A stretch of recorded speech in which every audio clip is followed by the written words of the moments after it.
आप देख रहे हैं न्यूज नाउ 24/7। ताज़ा खबरों के लिए हमारे साथ बने रहें। आज हम बात करने जा रहे हैं भारत के सबसे गंभीर और लंबे समय से झेल रही समस्या नक्सलवाद पर। भारत के गृह मंत्री श्री अमित शाह ने हाल ही में नक्सल मुक्त भारत बनाने के लिए मोदी सरकार की व्यापक रणनीति और सफलता का वर्णन किया। उन्होंने स्पष्ट किया कि अगले साल यानी मार्च 2026 तक पूरे देश से नक्सलवादी हिंसा को पूरी तरह से समाप्त कर दिया जाएगा। नक्सलवाद ने पिछले 35 सालों में हमारे आदिवासी इलाकों और गरीब तबकों का जीवन तहस नहस कर दिया है।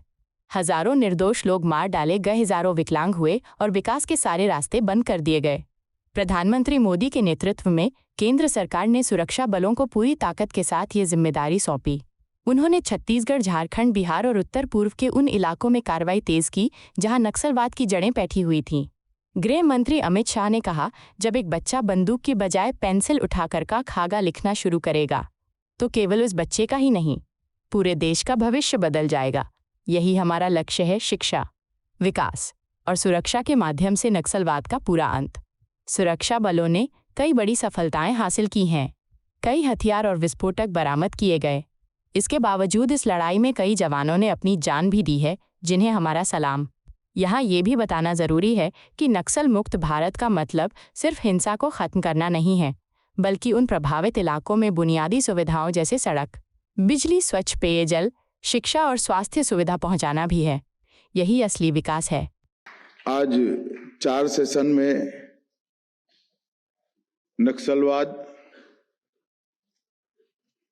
नक्सलवाद की दोनों पहलू, सुरक्षा और विकास, इस पर चर्चा हुई।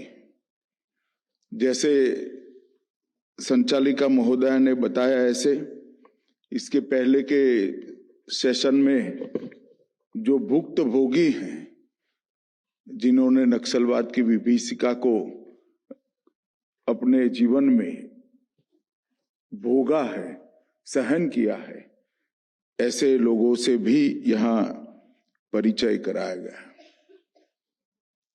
आज यहाँ पर इस चर्चा का आयोजन मैं श्यामा प्रसाद मुखर्जी रिसर्च फाउंडेशन को बहुत बहुत साधुवाद देना चाहता हूं कि इन्होंने बहुत उचित समय पर इस चर्चा का आयोजन किया है। मैंने ही एक स्टेटमेंट दिया है कि 31 मार्च 2026 तक ये देश नक्सलवाद से मुक्त हो जाएगा। बहुत सारे लोग ऐसा मानते हैं कि नक्सलवाद की हथियारी गतिविधियां समाप्त होने के साथ ही नक्सलवाद की समस्या समाप्त हो जाएगी, मगर ऐसा है नहीं। इस देश में नक्सलवादी समस्या क्यों पनपी, क्यों बढ़ी, क्यों विकसित हुई, इसका वैचारिक पोषण किसने किया। और जब तक भारत का समाज ये थियोरी का, ये नक्सलवाद के विचार का वैचारिक पोषण, लीगल समर्थन और वित्तीय पोषण करने वाले समाज में बैठे हुए लोगों को समझ नहीं लेता है और उन लोगों को हम वापिस नहीं लाते हैं, तब तक नक्सलवाद के खिलाफ लड़ाई समाप्त नहीं हो जाएगी।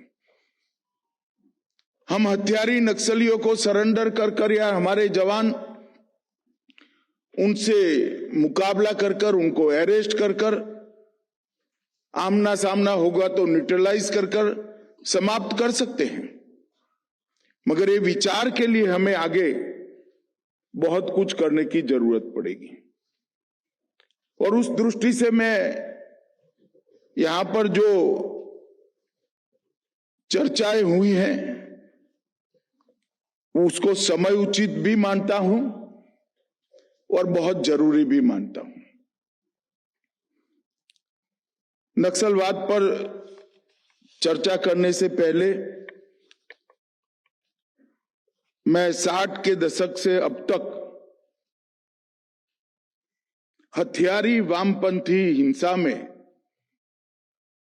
जितने भी लोगों ने जान गंवाई है और जिन्होंने अपनों को गंवाया है, जिन्होंने शारीरिक इजाएं झेली हैं, वो सभी को विनम्रता पूर्वक उनके प्रति श्रद्धांजलि देना चाहता हूं, मेरा समर्थन व्यक्त करना चाहता हूं।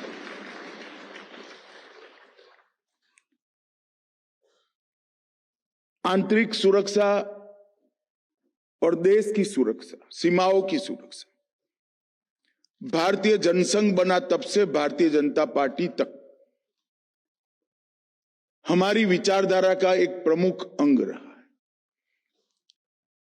एक प्रकार से भारतीय जनसंघ से लेकर भारतीय जनता पार्टी की यात्रा जो हमने तय की, उसके मूल उद्देश्यों में तीन ही चीज बहुत प्रमुख थी। एक तो देश की आंतरिक और बाह्य सुरक्षा, दूसरा सांस्कृतिक राष्ट्रवाद और तीसरा भारतीय संस्कृति के सभी अंगों का पुनरुत्थान करना। ये तीन चीजों को लेकर हमने हमारी राजकीय यात्रा शुरू की थी। उसमें से एक बहुत महत्वपूर्ण विषय देश की आंतरिक और बाह्य सुरक्षा है। मगर मैं देश की आंतरिक सुरक्षा पर जरूर बात करना चाहता हूं। 2014 में पहली बार हमारे प्रधानमंत्री नरेंद्र मोदी जी के नेतृत्व में भारतीय जनता पार्टी की एनडीए की पूर्ण बहुमत की सरकार बनी और आज लगातार तीसरी बार मोदी जी के ही नेतृत्व में एनडीए की पूर्ण बहुमत की सरकार बनी।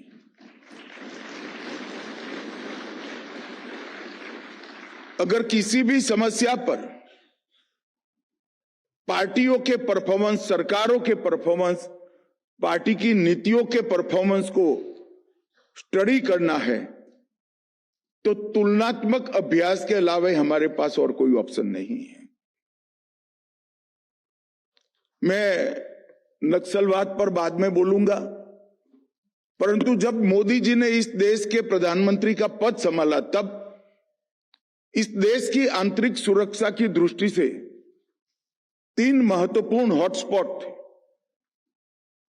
एक जम्मू कश्मीर का क्षेत्र, दूसरा नॉर्थ ईस्ट और तीसरा वामपंथी कॉरिडोर। ये तीनों महत्वपूर्ण हॉटस्पॉट देश की आंतरिक सुरक्षा को छिन्न विछिन्न कर रखे थे और करीब करीब 5 दशक से 4 दशक से हजारों लोग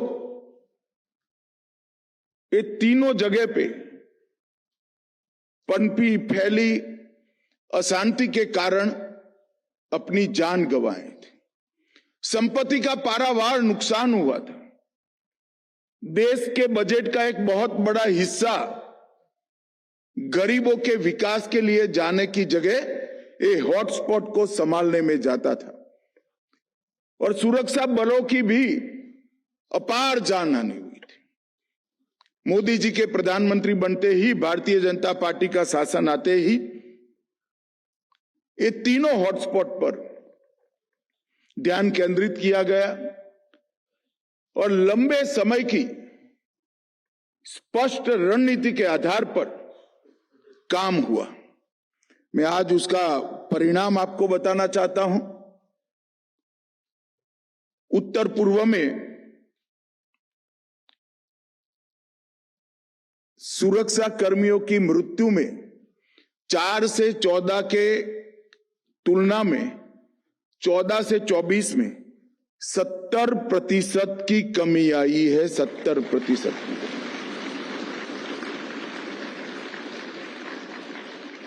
और 4 से 14 की तुलना में 14 से 24 में नागरिकों की मृत्यु में 85% की कमी आई।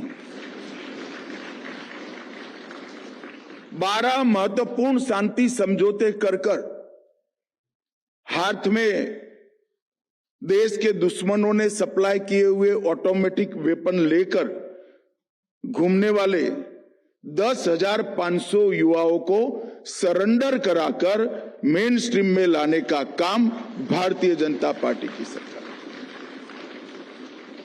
और एक प्रकार से पूरा उत्तर पूर्व जो अपने आप को कटा हुआ महसूस करता था, उत्तर पूर्व में जाते हैं तो उस वक्त पूछते थे कि भारत से कब आए।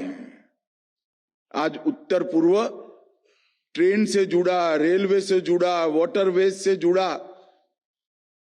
भौतिक दूरी तो दूर हुई ही है, मगर दिल्ली और नॉर्थ ईस्ट के बीच में दिलों की दूरी भी दूर करने का काम ये सरकार ने किया।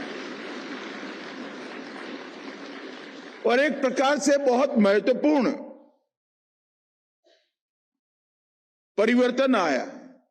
विद्यार्थी परिषद के कार्यकर्ता के नाते बहुत युवा अवस्था में सील की टीम का जब हम आव भगत करते थे तो उत्तर पूर्व की स्थिति मालूम पड़ती थी, मगर आज उत्तर पूर्व सरेंडर विद्रोहियों के बाद शांति के मार्ग पर आगे बढ़ा है, विकास के मार्ग पर आगे बढ़ा।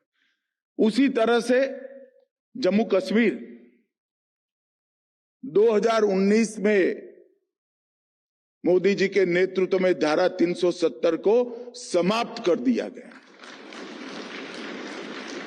और उसके बाद सुनियोजित तरीके से विकास, शिक्षा, स्वास्थ्य, गरीबी उन्मूलन, ये सारी चीजों का जनता का विश्वास अर्जित करने में सरकार ने बहुत आयोजन के साथ उपयोग किया, और वहां के टेररिज्म के सामने, पाक स्पॉन्सर्ड टेररिज्म के सामने एक सुनियोजित नीति के तहत काम किया गया। मैं परिणाम आपको बताना चाहता हूं। 2004 से 14 में जो 7,000 हिंसाएं होती थी, 7,300, इसकी जगह 1,800 हिंसक घटनाएं हुई हैं।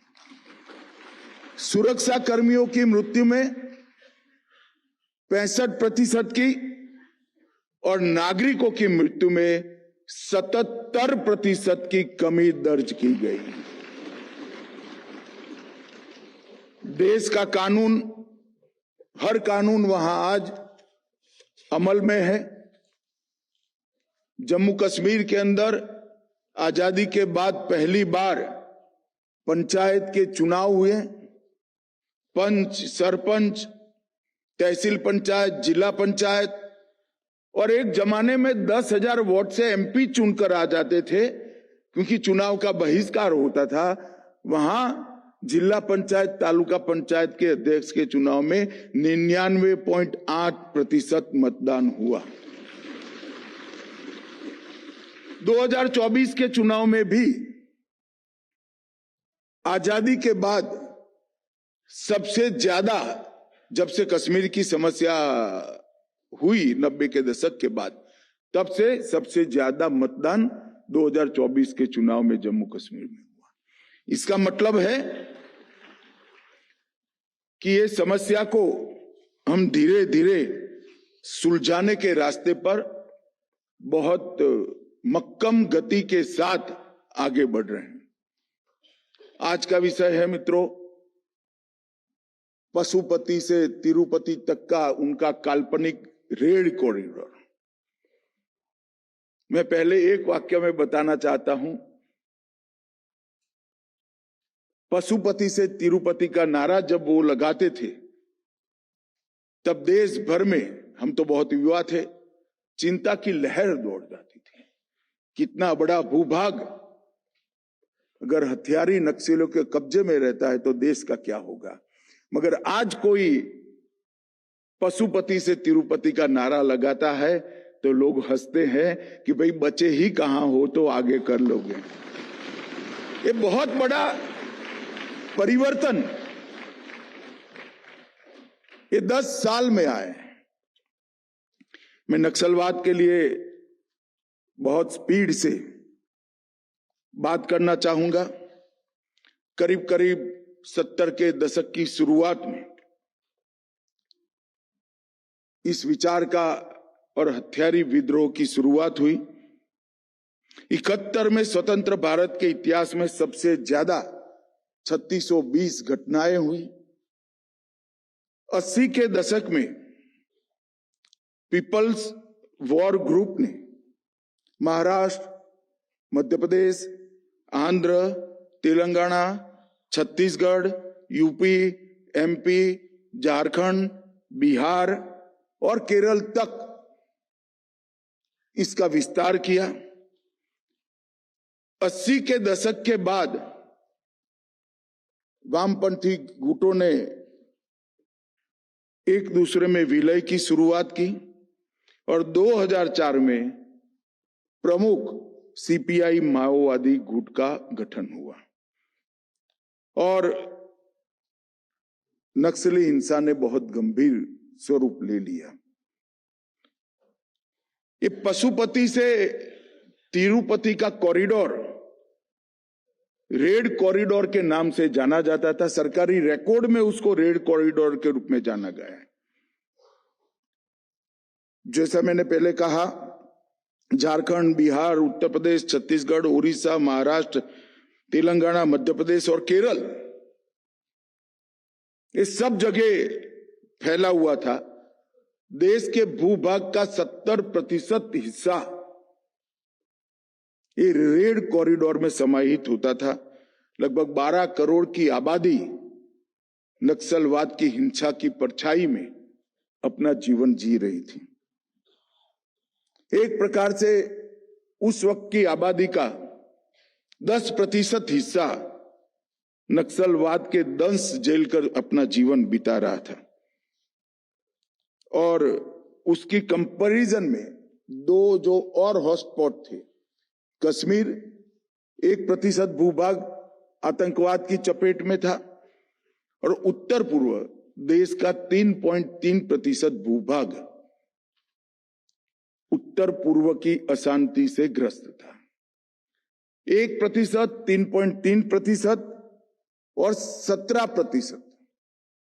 ये कितना विराट, कितनी बड़ी समस्या जम्मू कश्मीर और उत्तर पूर्व के कंपैरिजन में थी, ये बताने के लिए मैं एक बात करता हूं। शायद कुछ बुद्धिजीवी लोगों को मेरी बात पॉलिटिकल लगेगी, मगर मैं तथ्यों के आधार पर कहना चाहता हूं, जब तक वामपंथी दल बंगाल में सत्ता पर नहीं आए तब तक नक्सलवाद वहां पनपता रहा। जैसे ही उनको सत्ता में आने की सुगबुगाहट हुई, नक्सलवाद वहां समाप्त हो गया। ये बहुत सूचक संयोग है जो हमें नक्सलवाद का कारण बताता है। मैं बाद में और भी इसकी मीमांसा करूंगा। जब 2014 में मोदी जी प्रधानमंत्री बने, भारतीय जनता पार्टी की सरकार बनी, मोदी सरकार ने संवाद, सुरक्षा और समन्वय तीनों पहलू पर काम करने की शुरुआत की और आज नतीजा ये है कि मैं विश्वास के साथ इतने बड़े फोरम में कह सकता हूं, 31/3/26 को इस देश में से हथियारी नक्सलवाद समाप्त।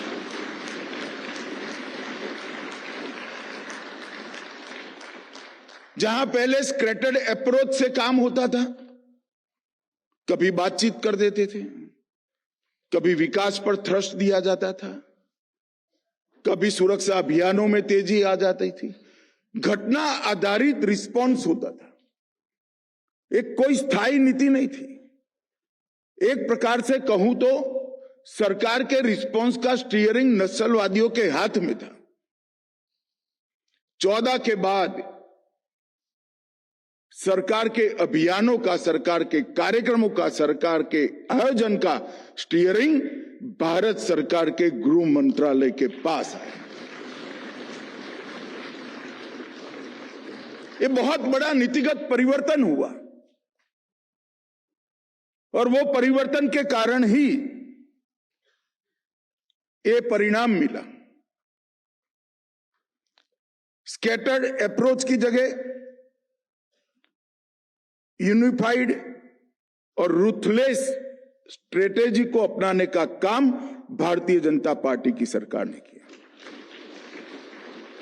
और मुझे कोई संकोच नहीं है रूथलेस स्ट्रेटेजी पर शब्द प्रयोग करने में। हमारी सरकार की नीति है जो हथियार छोड़कर सरेंडर होकर आना चाहते हैं उनके लिए रेड कारपेट है। आइए भाई, आपका स्वागत है, आप मार्ग भूले हुए हमारे ही लोग हो। और सबसे अच्छा ल्यूकरेटिव सरेंडर पॉलिसी विजय जी बैठे हैं, छत्तीसगढ़ सरकार ने बनाया है, भारत सरकार ने बनाया है। सबका स्वागत है, हथियार छोड़ दीजिए। आज भी मैं कहता हूं हम किसी को मारना नहीं चाहते, मगर आप हथियार में लेकर निर्दोष आदिवासियों को मारना चाहते हैं तो मेरी सरकार का धर्म है इनको बचाना और आपका सामना। कोई कंफ्यूजन बगैर की नीति पहली बार भारत सरकार ने ली। राज्य पुलिस और केंद्रीय सुरक्षा बलों को हमने खुली छूट दी। इंटेलिजेंस, इंफॉर्मेशन शेयरिंग और ऑपरेशन में कोऑर्डिनेशन के लिए भारत सरकार और राज्यों के बीच में एक व्यवहारू सेतु बनाया गया। राज्यों और राज्यों के बीच में, पड़ोसी राज्यों के बीच में भी व्यवहारू सेतु बनाया गया। आर्म्स और एम्यूनेशन के सप्लाई पर नकेल कसी गई। 19 के बाद मैं कह सकता हूं कि लगभग उनके आर्म्स एम्यूनेशन के सप्लाई में हमने 90% के ज्यादा कटौती करने में सफलता ली। उनके वित्त पोषण करने वाले लोगों पर एनआईए और ईडी का उपयोग कर हमने नकेल कसी। उनका जो अर्बन नक्सल का सपोर्ट था, लीगल सहायता का सपोर्ट था और मीडिया नैरेटिव घड़ने का जो वो काम करते थे, मैंने तो ऐसा कभी मेरे जीवन में मैं सोच भी नहीं सकता हूं। मैं 12 साल का था तब से सार्वजनिक जीवन में हूं। मारने वाले अपने आप को बेचारा कहते हैं,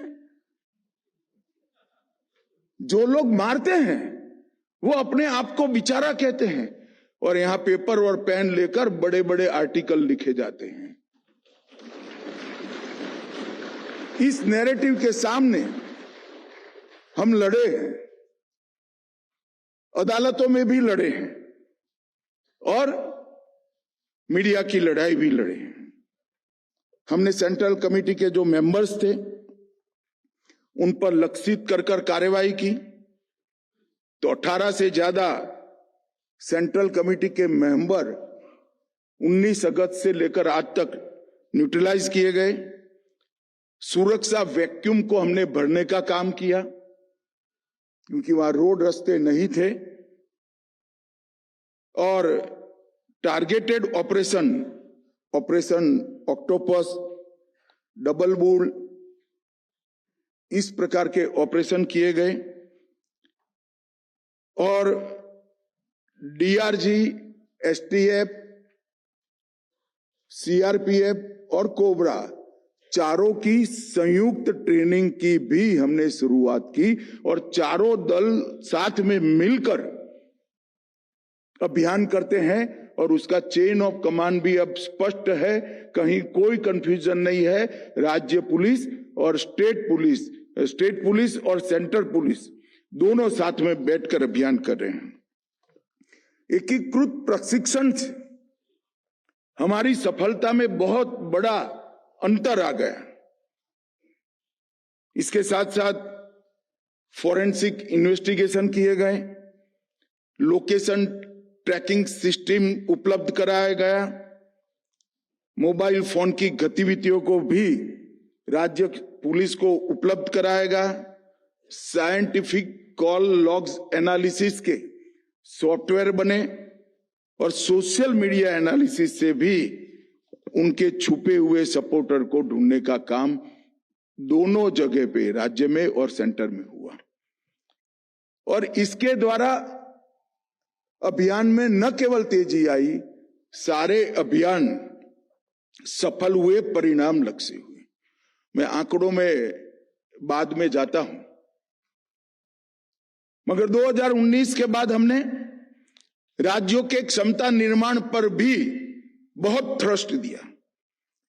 एसआरई और एसआईएस योजना के तहत लगभग 3331 करोड़ रुपया जारी किया गया, जो लगभग 155% की वृद्धि दर्शाता है। और उसके माध्यम से फोर्टिफाइड पुलिस स्टेशन बहुत बढ़ाए गए, लगभग 1741 करोड़ रुपया इसके पीछे खर्च हुआ और इंफ्रास्ट्रक्चर के लिए खर्च हुआ। पिछले 6 साल में, सिर्फ 6 साल में 336 नए सेंट्रल पैरामिलिट्री फोर्सेस के कैंप बनाकर सुरक्षा के वैक्यूम को भरने का काम कर दिया गया। और ये सबसे बड़ी बात थी जिसके कारण सफलता मिली। उनके गतिविधि के क्षेत्र में हर जगह आज भारत सरकार और राज्य सरकार की पुलिस कैंप में बैठकर सुरक्षित हमारे नागरिकों का रक्षा की व्यवस्था कर रही है। और बलों के अस्पतालों के लिए भी बहुत बड़ा खर्चा किया गया। और इसका परिणाम क्या हुआ? 4 से 14 में, आगे का तो आंकड़ा बहुत बड़ा है, मैं इसके इतिहास में जाना नहीं चाहता, मगर जैसा मैंने कहा कि पार्टी की विचारधारा, पार्टियां और पार्टी की सरकारों का अभ्यास करना है परफॉर्मेंस का, तो तुलनात्मक ही हो सकता है। तो 10 साल सरदार मनमोहन सिंह जी की सरकार के और 10 साल नरेंद्र मोदी जी की सरकार के, इसका एक तुलनात्मक अभ्यास मैं आपके सामने रखना चाहता हूं। सुरक्षा बलों की मृत्यु 4 से 14 में, इसमें 73% की कमी आई है मित्रों, 73%।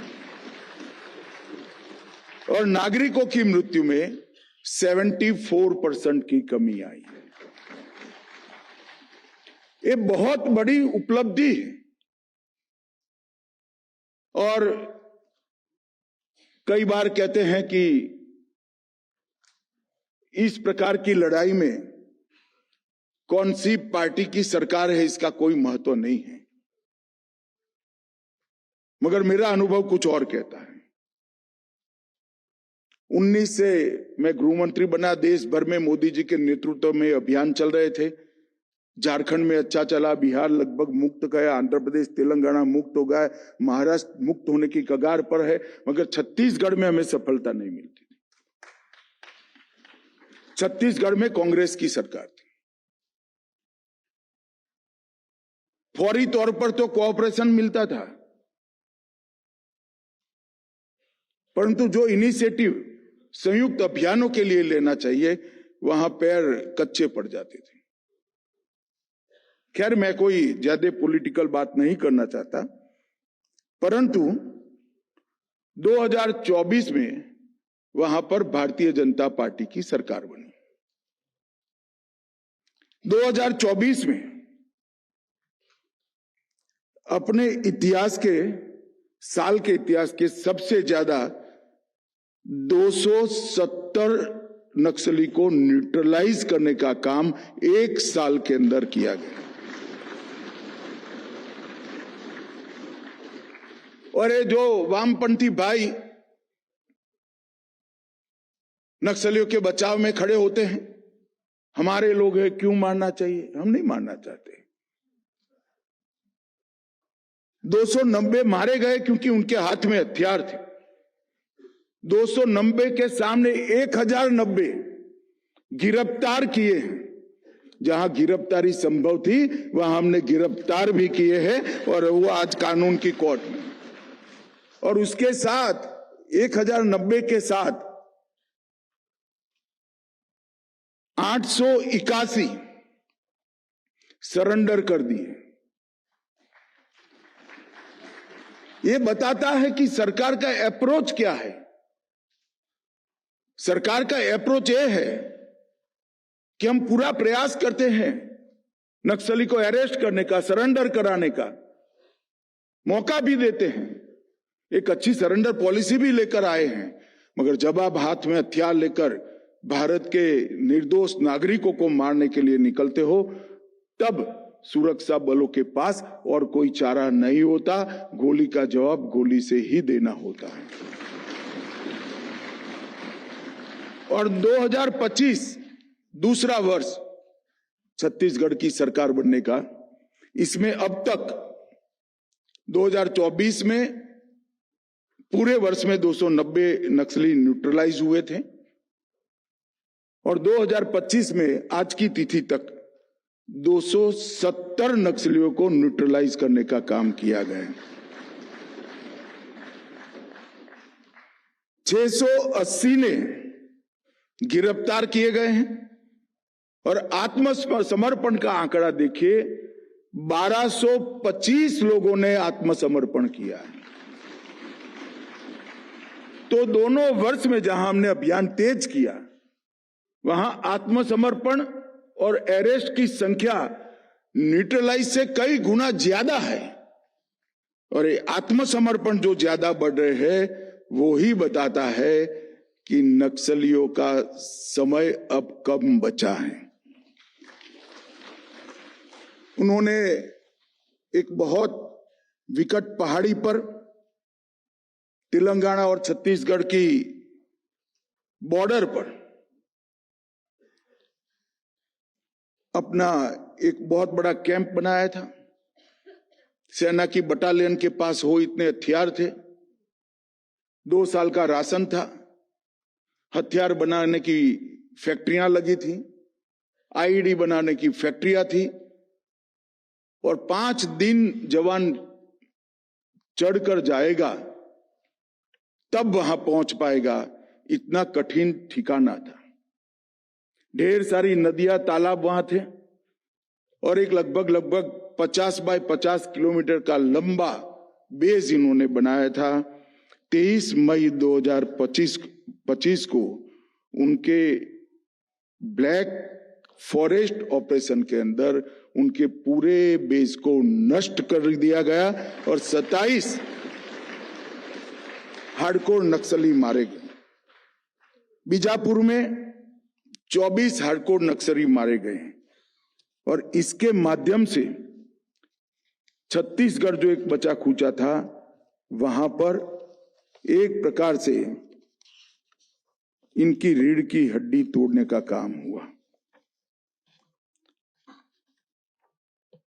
जो नक्सली न्यूट्रलाइज किए गए उसमें जोनल कमेटी मेंबर 1, सब zonal committee member 5, state committee member 2, divisional committee member 31 और एरिया कमेटी के मेंबर 59 ये 2024 के साल में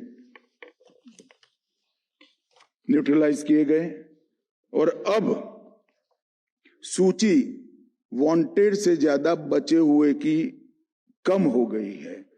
ये स्थिति आज हमारी आई है। 2014 में एक प्रकार से ये समस्या के सामने लड़ने के लिए फोर्टिफाइड पुलिस स्टेशन बनाना पड़ता है। समस्या जब से शुरू हुई 1960 से लेकर 2014 तक कुल 66 फोर्टिफाइड पुलिस स्टेशन थे, 66। और नरेंद्र मोदी सरकार के 10 साल में नए 66 तो रहे, नए 576 फोर्टिफाइड पुलिस स्टेशन बनाने का काम है। 14 में 126 नक्सलाइट जिले थे और अब 124 में से 18 नक्सलाइट जिले ही बचे हैं। ये बताता है कि कितना एरिया इनका सिकुड़ गया है। मोस्ट इफेक्टेड जिले एक अलग कैटेगरी होता है, वो 36 थे, अब कम होकर 6 बचे हैं। और पुलिस स्टेशन लगभग 330 पुलिस स्टेशन थे, अब वो 151 रहे हैं, परंतु 151 में भी 41 नए बने पुलिस स्टेशन हैं। जो नए बनाए गए इसलिए नंबर ऑफ पुलिस स्टेशन बढ़ा है। वो 41 निकल जाए तो 303 में से 100 पुलिस स्टेशन बचे हैं। और पिछले 6 सालों में 336 सुरक्षा कैंप बनाए गए और नाइट लैंडिंग के लिए 68 नाइट लैंडिंग हेलीपैड लगाए गए हैं। भारत सरकार के मंत्रियों के लिए भी, मुझे भी रात को कहीं नाइट लैंडिंग करना है तो हेलीकॉप्टर की सुविधा नहीं है, मगर हमारे सीआरपीएफ के जवान के लिए हमने 76 नाइट लैंडिंग हेलीकॉप्टर बनाए।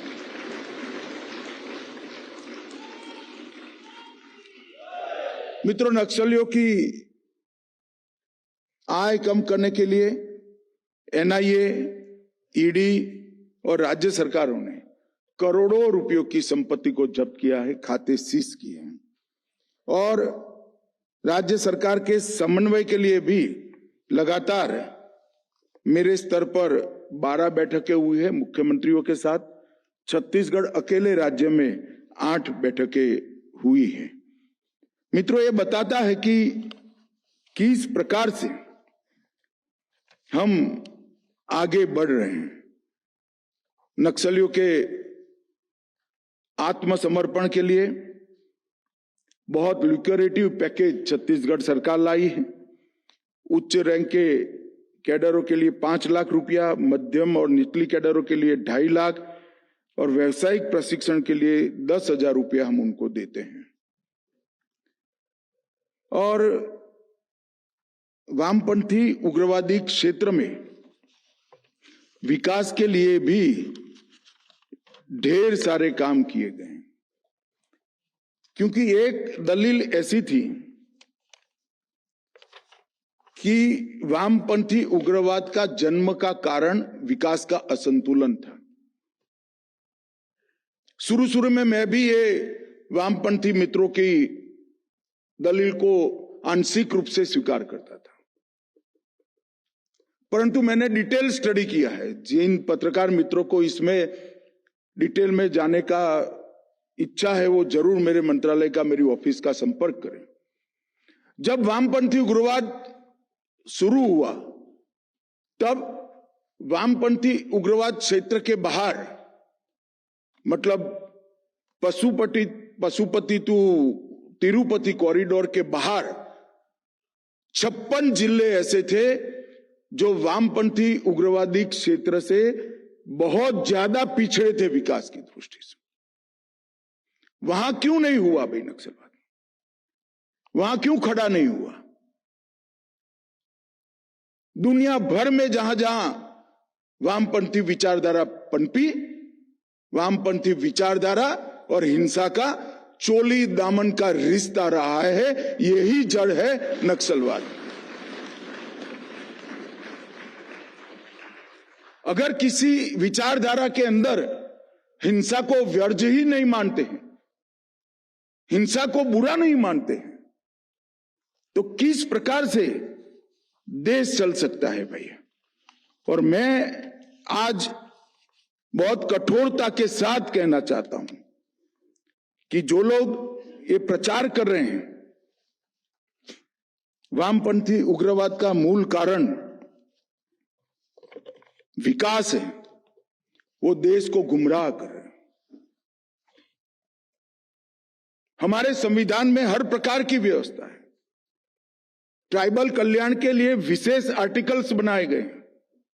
इसकी जिम्मेदारी सीधी राष्ट्रपति महोदया और राज्यपालों को दी गई है। इनके लिए बजटरी प्रोविजन का प्रावधान है। इनके विकास के लिए ढेर सारी योजनाएं हैं। हम सबको मालूम है कि लंबी गुलामी के बाद हम आजाद हुए थे, संसाधन की कमी थी, एक साथ पूरे देश का विकास नहीं हो सकता, कुछ हिस्से पिछड़ गए थे। मगर अब ये सवाल नहीं है। 60 करोड़ गरीबों के लिए नरेंद्र मोदी जी अनेक योजना लेकर आए हैं। घर दिया, शौचालय दिया, घर में बिजली दिया, शुद्ध पीने का पानी दिया, 5 किलो अनाज दिया, 5 लाख तक का इंश्योरेंस दिया, घर में गैस दे दिया। ये कौन नक्सलवादी क्षेत्र में ये सारी सुविधाओं को कौन नहीं पहुंचने देता? मैं आज वामपंथी बुद्धिजीवी मित्रों को जो समर्थन करते हैं मूवमेंट का, उनको सीधा सवाल पूछना। आज छत्तीसगढ़ के बीजापुर में, सुकमा में अगर स्कूल नहीं पहुंची है, कौन दोषी है? अटल जी के समय हर सर्व शिक्षा अभियान चला था। मोदी जी ने इसको पुख्ता किया। क्यों वहां स्कूल नहीं पहुंची? आप रोक कर बैठे थे, हथियार लेकर बैठ गए थे। देश भर में रोड की नेटवर्क बनी, वामपंथी क्षेत्र में क्यों नहीं बनी? क्योंकि आपने रोड के कॉन्ट्रैक्टरों की हत्या कर दी। देश भर में 5 किलो चावल मिलता है, वामपंथी क्षेत्र में वो चावल क्यों नहीं बना? उनका रेशन कार्ड क्यों नहीं बना? क्योंकि आप रोक कर बैठे थे। आप आदिवासियों का विकास नहीं चाहते हो भाई। आपके मन में इनकी चिंता नहीं है।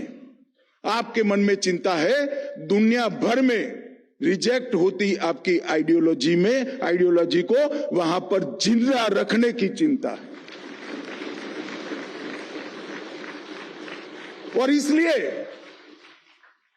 ये जो अपप्रचार हो रहा है, ये अपप्रचार को हमें समझना होगा। मैं आज जो लोग आर्टिकल लिख कर मूवमेंट का, हथियारी मूवमेंट का समर्थन कर रहे हैं, उनको पूछना चाहता हूं, किसी भी हथियारी मूवमेंट का समर्थन संविधान के 4 कॉर्नर में जीते सभ्य समाज के लिए कैसे कर सकते हैं? देश में आप वैक्यूम खड़ा करना चाहते हैं, स्टेट का वैक्यूम, गवर्नेंस का वैक्यूम, संविधान का वैक्यूम और सिक्योरिटी का वैक्यूम। एक भ्रांति फैला रखी है कि हथियार हाथ में इसलिए लिए हैं कि वहां विकास नहीं होता। मैं अब तो ये कहना चाहता हूं, पहले भी कई सारे ऐसे क्षेत्र थे जहां विकास नहीं हुआ था। किसी ने हथियार लोकतांत्रिक तरीके से तहसील पंचायत, जिला पंचायत, विधानसभा, संसद के माध्यम से विकास किया। मगर अब तो मैं कहना चाहता हूं, क्योंकि वहां विकास नहीं पहुंचा है, इसका एकमात्र कारण ये वामपंथी विचारधारा है और कुछ नहीं। और विश्व के भी कई उदाहरण हैं, कोलंबिया, पेरू, कंबोडिया, जहां हिंसा के सहारे आइडियोलॉजी को फैलाया गया। भारत में ये अब संभव नहीं है।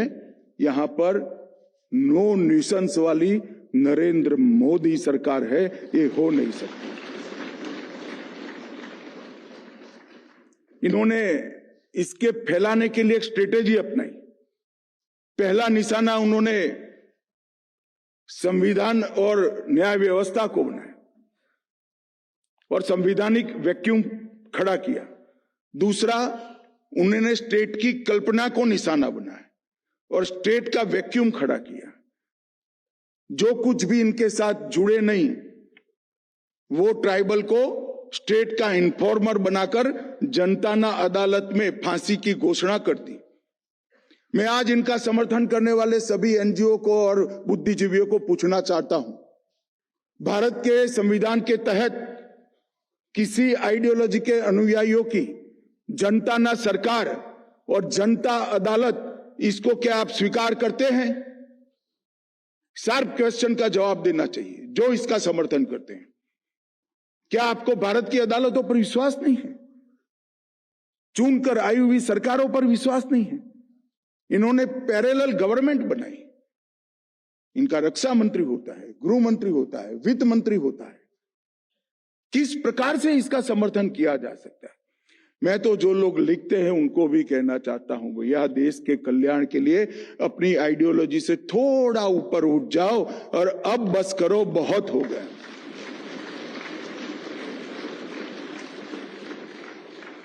इस प्रकार से शिक्षा, स्वास्थ्य, सुरक्षा, बुनियादी सेवाएं, इनकी भूख, इसको आपने ये प्रॉब्लमों को रिजॉल्व ही नहीं दिए और ढेर सारे बड़े बड़े कांड, लगभग जहानाबाद में 1000 नक्सलियों ने 13 नवंबर 2006 को 7 घंटे जहानाबाद को अपने कब्जे में रखा था। कौन जस्टिफाइड कर सकता है? किसके सामने लड़ रहे हो? देश स्वतंत्र हो चुका।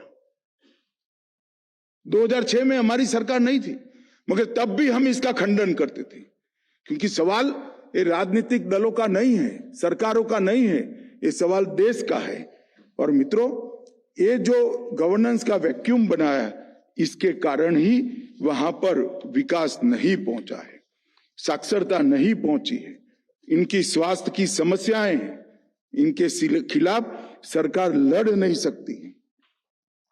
ये सारी समस्याओं का निवारण तभी है जब सभी लोग, अभी एक भ्रांति फैलाने के लिए पत्र लिख कर दिया गया कि अब तक जो हुआ वो गलती हो गई है, अब सीज फायर कर दिया जाए और हम सरेंडर करना चाहते हैं। कोई सीज फायर नहीं होगा।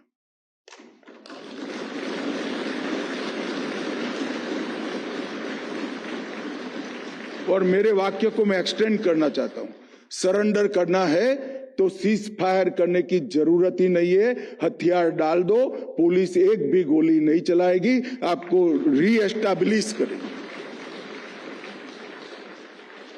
और जैसे ही पत्र आए सब लोग कूद पड़े।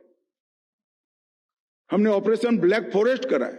ये सारी वामपंथी पार्टियां अब तक ये वामपंथी हिंसा से कन्नी काटती थी सार्वजनिक रूप से, मगर जैसे ही ऑपरेशन ब्लैक फॉरेस्ट हुआ, उनकी सारी छद्म सिंपैथी एक्सपोज हो गई।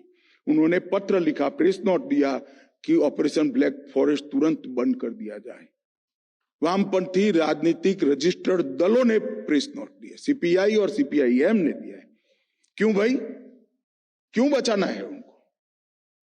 और कब तक गरीब लोगों पर अभी इसके पहले आपने देखा, विजय भाई मेरे घर पर पीड़ितों को लेकर आ रहे थे, पूरी रात सो न पाए ऐसी स्थिति हो गई थी। किसी बच्ची का पैर उड़ गया, किसी किसान का पैर उड़ गया, किसी का माँ बाप दोनों मर गया। कौन जिम्मेदार है इसके लिए? वो भी तो ट्राइबल है। और उनके ह्यूमन राइट के लिए क्यों एनजीओ आगे नहीं आते हैं? ये आर्टिकल बड़े बड़े लिखकर हमें एडवाइस देने वाले सारे लोग, वो विक्टिम ट्राइबल के लिए कभी एक आर्टिकल लिखा है क्या? वो मानवीय नहीं है, वो भारत का नागरिक नहीं है, वो ट्राइबल नहीं है। इसकी चिंता क्यों नहीं होती है? आपकी सिंपैथी और संवेदना इतनी सिलेक्टिव क्यों है? मैं पूछना चाहता हूं सारे लोगों को कि आपकी सिंपैथी क्यों सिलेक्टिव है? ये विक्टिमों के प्रति क्यों नहीं है? और मित्रों, मैं विकास का भी बात करना चाहता हूं। लगभग 2014 से 24 में ये जवाब है उन लोगों को जो कह रहे हैं विकास के कारण वामपंथी उग्रवाद चालू हुआ था।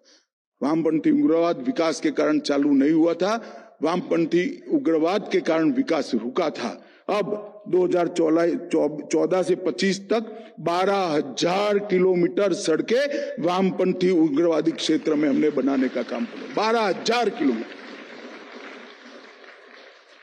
और 17,500 किलोमीटर की सड़कों के लिए बजट की स्वीकृति की। 6300 करोड़ से 5,000 मोबाइल टावर लगाए गए। इनका अधिकार है या नहीं दूरसंचार की क्रांति पर? 5,000 टावर लगाए। इसके साथ साथ 1,007 बैंक की ब्रांचें खोली गई, 937 एटीएम लगाए गए, 37,850 37,850 बैंकिंग कॉरेस्पॉन्डेंस बनाए गए हैं जो मोदी जी की योजनाओं का लाभ उन तक पहुंचाते हैं, और 5899 डाकघर खोले गए हैं, 850 स्कूल्स खोली गई है और 186 अच्छे स्वास्थ्य केंद्र खोले गए हैं। और हमारी छत्तीसगढ़ सरकार नियत नीला नार ये अभियान के तहत आयुष्मान भारत कार्ड बनाना, आधार कार्ड बनाना, वोटिंग कार्ड बनाना, स्कूल बनाना, राशन की दुकान स्वीकृत करना, आंगनवाड़ी स्वीकृत करना, उप स्वास्थ्य केंद्र बनाना, हाई मास्क लाइटें लगाना, ये सब काम में लगे हैं। और मैं आपको बताता हूं, प्रधानमंत्री आवास योजना पूरी फाइनल हो गई थी, फिर हमारा छत्तीसगढ़ में फाइनल अभियान चालू हुआ, ढेर सारे लोग सरेंडर हुए, नए गांव मुक्त हो गए नक्सलवाद से। वहां से मैं विजिट के लिए गया था, जाते जाते विजय भाई ने मुझे एयरपोर्ट पर एक कागज पकड़ा दिया कि अगर 15,000 प्रधानमंत्री आवास अप्रूव हो जाते हैं तो हम सारे नक्सल क्षेत्र में आदिवासियों को पक्का घर दे सकते हैं। मुझे बड़ा, मैं उनको तुरंत प्रॉमिस कर नहीं आया था, मुझे लगता था कि बजट हो गया, सब आवंटन हो गया। जैसे ही प्रधानमंत्री जी को बात किया, एक क्षण के अंदर 15,000 आवास इन्होंने अप्रूव कर दिए।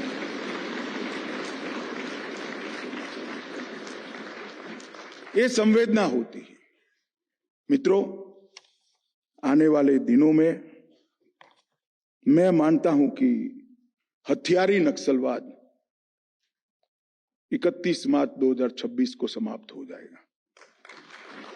मगर इस सभागार में और देश भर में जो लोग भारत को प्यार करते हैं, भारत के संविधान को प्यार करते हैं, हमारी न्यायिक विश्वास व्यवस्था पर भरोसा करते हैं, हमारी एडमिनिस्ट्रेटिव सिस्टम को स्वीकारते हैं, वो सभी लोगों को मेरा अपील है कि यहां से खत्म नहीं होगा। विकास के कारण हुआ नहीं था, सिर्फ विकास से खत्म नहीं होगा। सभी को आइडेंटिफाई कर हमने एक्सपोज करना चाहिए। कुछ कठोर सवाल उनको भी पूछने चाहिए। लोकतंत्र में अभिव्यक्ति होनी ही चाहिए, इसकी आजादी भी होनी चाहिए। मगर मैं आपकी अभिव्यक्ति की आजादी को अपील करने आया हूं।